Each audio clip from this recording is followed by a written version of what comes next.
नीलम Maithili channel का subscribe करबा के लेल लाल बटन का दबाओ आ तकर बाद घंटी पर क्लिक क के नव नव मैथिली गीतक आनंद उठाओ।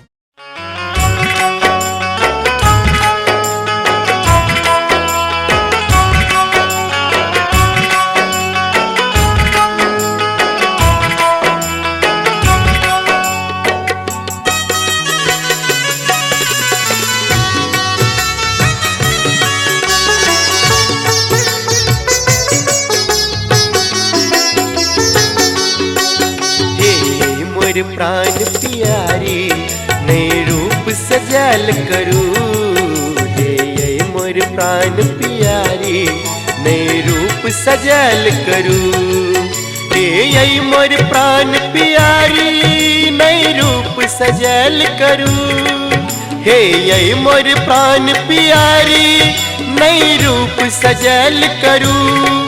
हिरनी सन आँख नचा के नए दिल धड़कन करू, हिरनी सन आँख नचा के नए दिल धड़कन करू।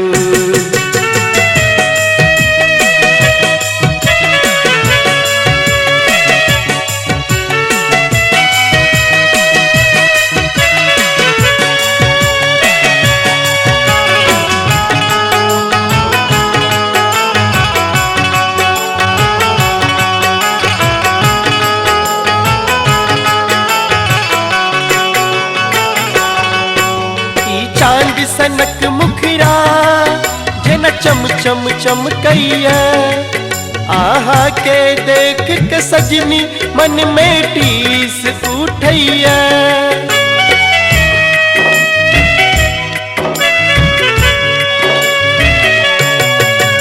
चांद सनक मुखरा जना चम चम चमकैया, आहा के देख के सजनी मन में टीस उठैया। सब बात बुझैत अहाँ, सब बात बुझैत अहाँ, ए नान गुमैल करू, ये मोर प्राण प्यारी नए रूप सजल करू।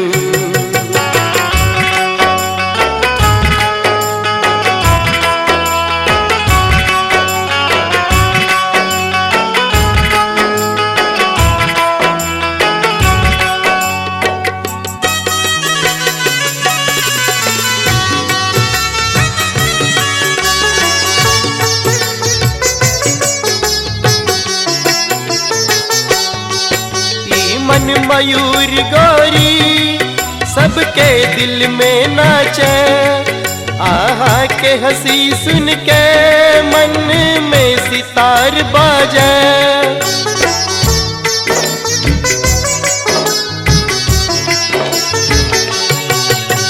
मन मयूर गोरी सबके दिल में नाचे, आहा के हंसी सुन के मन में सितार बाजे।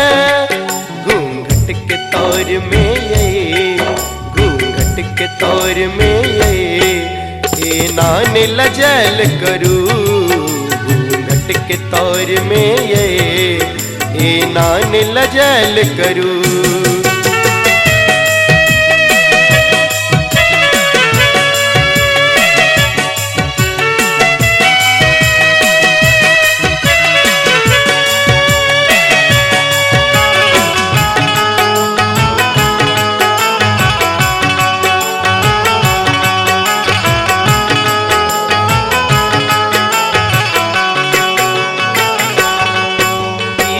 बर घर जेना आई स्वर्ग जका लागे, गम गम करैत दहिया तन मन के महकावे।